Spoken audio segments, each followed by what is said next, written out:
Monsieur Macron, quel est le problème? C'est simple, j'ai reconfiné et c'est le bordel. Brigitte n'est pas contente. Elle voulait absolument la PS5, Day One. Je lui ai expliqué que c'était pas possible, mais elle m'a dit si c'est possible, t'es le président, tu n'as qu'à te démerder. Ben voyons. Du coup j'ai appelé mon pote de la fac et je lui ai dit de rester ouvert pour livrer les PS5. Ah monsieur le président, c'est quoi la PS5? Léa Samalé, vous devriez peut-être changer de boulot, hein? C'est pas cauchemar en cuisine ici. Tout le monde connaît la PS5, d'accord? Une grande console chinoise. Vous dites n'importe quoi. La PS5 est japonaise. Même moi, je le sais.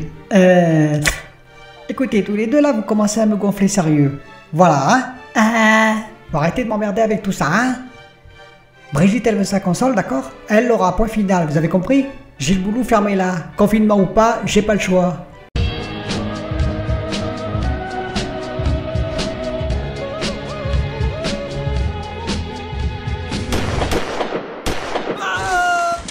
Bonjour les amis, alors dans cette vidéo on va aborder beaucoup de sujets, on va parler de la Xbox Series X sur pas mal de sujets, on va parler de la PS5 sur pas mal de sujets, des petits sujets mais assez intéressants, vous verrez. On va également parler de Watch Dogs Legion, et oui j'ai commencé le jeu, je vous dirai ce que j'en pense sur GeForce Now.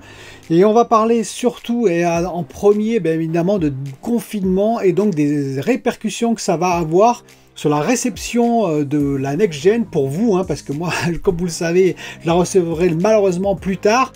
Mais vous, qui avez commandé pour le 10 novembre ou pour le 19 novembre, est-ce que vous allez les avoir? Je sais qu'il y a beaucoup d'inquiétudes là-dessus. Eh bien écoutez, d'après les informations que l'on a reçues, plusieurs choses. Déjà, effectivement, si c'est chez Micromania, Micromania exceptionnellement sera ouvert le 10 novembre et le 19 novembre pour que vous puissiez réceptionner votre Xbox ou votre PS5, visiblement. Pareil pour la Fnac, pareil pour tout ce qui est Fnac et groupes de ce style, Darty par exemple. Pour ce qui est, d'ailleurs je signale que la Fnac, ils ont fait assez fort, ils vont rester ouverts hein, sur tous leurs services apparemment, parce qu'ils ont dit qu'effectivement ils vendaient des PC portables et que le PC portable c'était un élément utilitaire et indispensable pour tout ce qui est télétravail, et oui. Et donc vous pourrez aller acheter une machine à café aussi, pour acheter des bouquins et des jeux vidéo à la Fnac, parce qu'ils vendent des PC portables. Bref, le pauvre libraire qui lui ne vend que des livres, il va être fermé. Mais je n'en dirai pas plus là-dessus. En tout cas, donc effectivement, vous pourrez aller à la Fnac chez Darty, et pour tout ce qui est Carrefour et toutes les enseignes comme ça, elles resteront ouvertes parce qu'il y a des éléments de première nécessité à l'intérieur. Donc si vous l'avez commandé physiquement le 10 ou 19 novembre, PS5 et puis Xbox Series X, théoriquement vous pourrez les récupérer. Je ne peux pas vous le garantir, mais visiblement oui. Par contre, le All Access, ça c'est un autre problème. Vous vous rappelez du All Access Xbox Series X, Xbox Series S que j'ai trouvé très intéressant? Eh bien, on va dire le All Access permet effectivement d'avoir à crédit vos consoles, la Xbox Series X ou la Xbox Series S. Un peu moins cher même sur 24 mois. Et ça pose un problème car il faut une carte d'identité, il faut également bien entendu ce qu'on appelle des quittances de loyer ou alors de la preuve des factures EDF, etc. Comme quoi vous êtes domicilié à un endroit. Il faut donc physiquement que vous montrez ça au magasin pour accéder au All Access. Et ça va poser problème, parce que je vois pas comment la Fnac ou Micromania, hein, c'est les deux enseignes qui vont produire, enfin qui vont vous permettre d'avoir le All Access. Je sais pas comment ils vont pouvoir faire, parce que déjà je pense que le 10 novembre il y aurait eu une queue monstrueuse pour voilà, avoir les Xbox Series X Day One. D'ailleurs moi je m'étais refusé à y aller, hein, parce que voilà, je pense que ça va être la folie. Et là, si vous avez 100 personnes qui sont devant le guichet pour attendre le All Access, avec tous les papiers, tout le temps que ça va prendre, je vois pas comment on peut accepter ça durant la période Covid, durant la période confinement. Donc j'ai quelques doutes pour le All Access. Alors est-ce qu'ils vont reporter ça après le confinement, c'est-à-dire ils vont attendre 15 jours de plus, peut-être 3 semaines de plus, ou est-ce qu'ils vont vendre les Xbox qu'ils avaient en réserve pour ça avant? Je pense qu'ils vont attendre, d'après ce que dit la Fnac, ils vont attendre, mais on verra bien, ou en tout cas ils vont essayer de le faire. J'ai quand même quelques doutes, je vous l'avoue, ça va être beaucoup plus compliqué. Déjà que ça me paraissait compliqué le Day One, hein, parce que je vous dis, il y a eu plein de monde. Là, ça va me paraître extrêmement compliqué et hasardeux, je vous le dis franchement. Alors, parlons maintenant de Watch Dogs Legion. Qu'est-ce que j'en ai pensé? Alors, j'ai très peu joué, j'ai un petit peu joué. Hein. D'ailleurs, vous voyez les images ici, c'est les images de mon jeu. Hein, donc, c'est moi qui ai fait les captures vidéo. Plusieurs choses. Donc GeoForce Now déjà, bah, c'est très bien puisque je suis en ultra partout, hein. Comme je vous l'avais dit, ça me permet d'avoir le jeu à, on va dire, à son maximum de possibilités et c'est tant mieux. J'ai eu une mauvaise surprise bien évidemment, c'est la surprise que le jeu n'est pas en français. Et non, malheureusement il n'est pas en français, il n'est pas doublé en français dans le GeoForce Now parce qu'apparemment il faut un patch extérieur qu'on doit ajouter au jeu. Donc si physiquement vous l'avez, bah, vous aurez pas de problème. Par contre, bah, pour l'instant dans le GeoForce Now qui va se connecter à des serveurs bien entendu à distance, le patch français n'y est pas, donc c'est un petit peu gênant. Question, on va dire, visuelle, tout ça, c'est très bien, c'est pas mal, enfin je veux dire, il est très beau, le land est très bien retranscrit, par contre, hein, j'ai trouvé que c'était magnifique, il y a quelques cinématiques qui sont sympathiques, bref, c'est quand même beau jeu, il faut être honnête.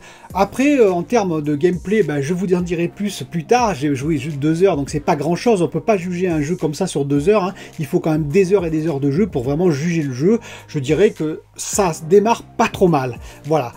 Alors revenons-en maintenant à la PS5, et oui la PS5, il y a plein de news sur la PS5. Premièrement, il y a une rumeur que je n'ai pas, entre guillemets, colportée, hein, qui était sortie il y a quelques jours, qui disait, oui, vous savez, la rumeur Ubisoft qui disait, Xbox Series X sur les jeux Ubisoft qui vont venir, Assassin's Creed Valhalla et Watch Dogs par exemple, Legion, et tous les autres jeux qui vont venir, c'est du 4K à 60 fps. Vous avez entendu parler de cette rumeur, donc ça veut dire que la Xbox Series X, 4K, 60 fps, pas de problème. Et la PS5 avait marqué du 4K et 60 fps. Et là, le « et » a fait beaucoup d'interrogations chez pas mal de monde, dans les forums en particulier, c'est parti partout. Je vous l'ai dit, les rumeurs, il faut les casser tout de suite. Vous vous rappelez, pour la surchauffe, par exemple, de la Xbox Series X, ou pour d'autres rumeurs, on m'a reproché un peu de les casser dès le départ. Et ben là, vous voyez, je n'ai rien dit, et ben, elle s'est répandue, hein, comme je vous l'avais expliqué. Et ceux qui ont cassé la rumeur, c'est d'ailleurs Ubisoft eux-mêmes. Et heureusement que ce sont eux qui l'ont fait. Parce que, voilà, il y a des gens qui se disaient, bah, ça veut dire que la PS5 n'est pas capable de faire du 4K et, enfin, en même temps, du 4K et du 60 fps sur les jeux que va proposer Ubisoft, comme Assassin's Creed Valhalla, ou par exemple Watch Dogs Legion. Et Ubisoft a contredit, ils ont dit non, on s'est trompé, excusez-nous, on a changé un petit mot, enfin le « et » en A, hein, et ça change tout, effectivement. La PS5, c'est comme la Xbox Series X, c'est du 4K à 60 fps. Ce qui prouve bien d'ailleurs, je vous dis, le peu de différentiel entre les deux consoles. On s'attaque beaucoup là-dessus, je vois beaucoup de gens qui s'attaquent là-dessus, je dirais, il faut prendre du recul, hein. On n'est pas sur des RTX 3080, voilà, c'est des machines à 500 € qui feront très bien le taf, qui seront très belles. Mais voilà, ça restera des machines à peu près équivalentes, entre guillemets. Oui, il y aura peut-être une supériorité sur l'une par rapport à l'autre sur certains items, et inversement, mais ne vous attendez pas au simple ou double. Je l'ai toujours dit, hein, on aura à peu près l'équivalence. On le jugera d'ailleurs graphiquement à la fin, mais vous verrez que je pense que, vu ce qui a été présenté sur la PS5, mais vu ce qui viendra sur la Xbox Series X, parce qu'effectivement, elle a un peu de retard sur certains jeux, mais on va le voir d'ailleurs sur Watch Dogs Legion, entre parenthèses, hein, eh bien non, on n'aura pas énormément de différence entre les deux jeux, on va voir et on jugera sur pièce, mais voilà, je préfère qu'on prenne un peu de recul là-dessus. Et justement, en parlant de recul, la Xbox Series X, qu'est-ce qu'on annonce? On annonce que, enfin c'est Xbox qui a dit, nous sommes la seule console RDNA 2, suite à la conférence de AMD sur les GPU, hein, où ils ont annoncé tout un tas d'améliorations qu'ils ont fait avec le DirectX 12, entre parenthèses, et donc avec Microsoft, en disant avec Microsoft. Donc on peut dire oui c'est vrai, mais en même temps là aussi j'ai mis du recul, hein. Vous avez vu, vous me connaissez, j'ai défendu beaucoup Xbox tout le long de ces semaines passées, hein, parce que bon, elle était quand même pas mal attaquée par rapport à la PS5, puis inversement la PS5 avant. Je dirais que là je vais prendre un peu de recul aussi. Oui, elle est RDNA 2, effectivement la Xbox Series X, et oui la PS5 est un peu différente. D'ailleurs j'ai toujours exprimé que j'aurais aimé avoir un peu plus de détails avant les précommandes, bon, même à la sortie on va dire maintenant qui va pas tarder sur son RDNA, mais ceci dit, ils ont visiblement fait du VRS aussi à leur sauce, ils ont fait un petit peu tout ce qu'a fait, on va dire, le ray tracing aussi à leur sauce. Bref, la PS5, elle aura à peu près les mêmes améliorations, entre guillemets, que n'a, on va dire, la Xbox Series X, même si ça reste un peu plus flou, et je le reconnais, sur la PS5. Mais voilà, effectivement, la Xbox Series X est vraiment RDNA 2 en collaboration avec AMD. Ceci dit, je pense qu'il y a quelques améliorations sur les GPU qu'il n'y a peut-être pas dans la Xbox Series X, si vous voyez ce que je veux dire, hein, sur la série RX 6800, XT et puis 6900. Mais voilà, elle est vraiment RDNA 2, effectivement la PS5 c'est un peu différent. Mais justement, on va parler d'une autre news, apparemment, Tom Warren a indiqué que AMD a travaillé sur un DLSS et un DLSS multiplateforme, un équivalent du DLSS multiplateforme, et ça permettra énormément d'améliorer, on va dire, la capacité des jeux pour qu'ils passent par exemple de 4K, de 1440p en 4K, bon, alors, entre guillemets en 4K 30 fps, peut-être en 60 fps, grâce à ce DLSS optimisé Made in AMD. Donc AMD aurait travaillé avec PlayStation pour ce DLSS, comme il aurait travaillé sur d'autres plateformes. On n'en sait pas plus, donc je pense que ce sera, je vais vous dire, je vais être honnête, hein, ça va être sur Xbox Series X probablement aussi, sur la S aussi, et sur tout leur GPU, ce sera quelque chose qui va être étalé partout, mais effectivement, on en parle aussi pour la PS5, ce qui prouve que la PS5, ils auront également les améliorations diverses et variées que AMD va proposer. Mais une amélioration que la PS5 n'aura pas, c'est ce qu'on a appris sur la Xbox Series X, c'est-à-dire que non seulement elle serait Dolby Vision, ce que n'est pas la PS5 entre parenthèses, mais également HDR10+. Et oui, alors rappelez-vous le HDR10+, j'en ai beaucoup parlé parce que j'ai dit Samsung, les téléviseurs Samsung, ils sont HDR10 et HDR10+, mais pas Dolby Vision, ce qui est un peu gênant. Bon, avec la PS5 qui n'est pas HDR10+, et avec la Xbox Series X qui est Dolby Vision, ce que n'est pas la PS5, mais pas HDR10+ non plus. Ce qui fait qu'on ne bénéficierait pas de la totalité, on va dire, des améliorations apportées sur la next-gen, sur la Xbox Series X, sur les téléviseurs Samsung.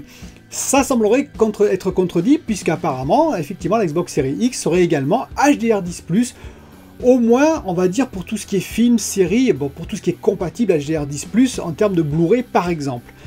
Donc si c'est vrai, c'est très intéressant parce que l'une des limitations, on va dire, de Samsung pour moi en termes de téléviseurs, qui sont des très bons téléviseurs aussi, c'était vraiment le HDR10+, c'était un peu dommage de se cantonner au HDR10+, lorsqu'on avait le Dolby Vision dans la Xbox Series X, comme par exemple, on a le Dolby Vision chez Sony, chez LG par exemple.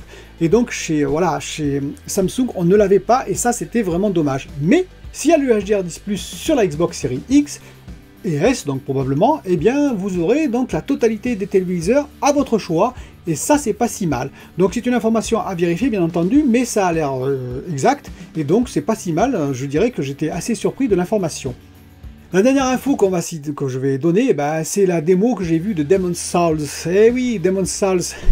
Alors franchement sur PS5, hein, bah c'est beau, voilà, c'est magnifique, il faut le reconnaître, ça claque, voilà, c'est un très très beau jeu.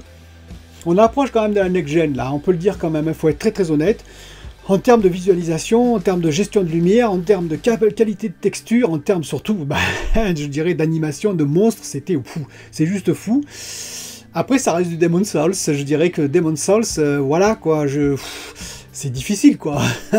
Ça m'a l'air extrêmement difficile. C'est pas du casual, hein, c'est clair et net. Ils ont d'ailleurs dit, on ne va pas baisser le niveau de difficulté de notre jeu pour les joueurs. Pour étendre, on va dire, la quantité de joueurs, on va rester comme du Soul. Ça veut dire on va rester très difficile. C'est un choix, mais bon, en tout cas, en termes de visuel, en termes de qualité et de nombre de monstres, de boss de fin de niveau, ça a l'air très très étendu. Les gestions de lumière, je vous dis, c'est magnifique. Donc voilà, pour ceux qui sont amateurs de ce type de jeu et qui sont les rois de la manette, on va dire, ben, je pense que ce sera un très très beau jeu qui s'annonce sur PS5 en particulier. À voir, donc en tout cas dites-moi ce que vous en pensez de ce jeu, mais moi j'ai été assez bluffé effectivement par la démo qui m'a été offerte. Je vous dis à bientôt pour une autre vidéo.